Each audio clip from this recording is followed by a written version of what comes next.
राज्य शिक्षण मंडळाच्या शाळांना सीबीएसई अभ्यासक्रम 2025-26 पासून सीबीएसई अभ्यासक्रम लागू होणार। राज्याच्या अभ्यासक्रम आराखड्यातील सुकाणू समितीने दिली मान्यता। विधान परिषदेत मंत्री दादा भुसे यांचं लेखी उत्तर।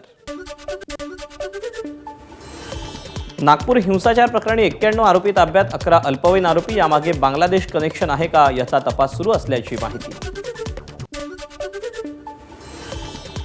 बीड जिल्ह्यातील कायदा सुव्यवस्था अबाधित राखण्यासाठी पोलिसांनी आणखी एका टोळीवर केली मकोका अंतर्गत कारवाई। 6 जणांच्या या टोळीत 3 महिलांचाही समावेश। टोळीतील 3 जण फरार। हिंगोलीतील वसईमध्ये अवैध दारू विक्री बंद करण्याची महिलांची मागणी। दारूबंदीच्या मागणीसाठी महिलांनी जिल्हाधिकारी आणि पोलीस अधीक्षकांची घेतली भेट।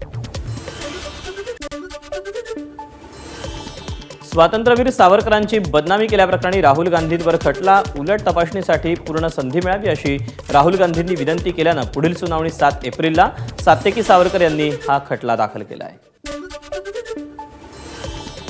जवानांकडून दंतेवाडा विजापूर सीमेवर 18 नक्षल्यांचा तर नारायणपूरमध्ये 4 नक्षल्यांचा खात्मा। चकमकीत 1 जवान शहीद। 700 जवानांनी नक्षल्यांच्या मोठ्या कॅडरला घेरलं।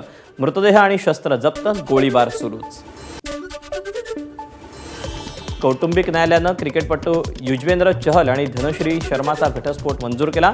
युजवेंद्र आणि धनश्रीनं 22 डिसेंबर 2020 ला लग्न केलं होतं। एबीपी माझा, उघडा डोळे बघा नीट।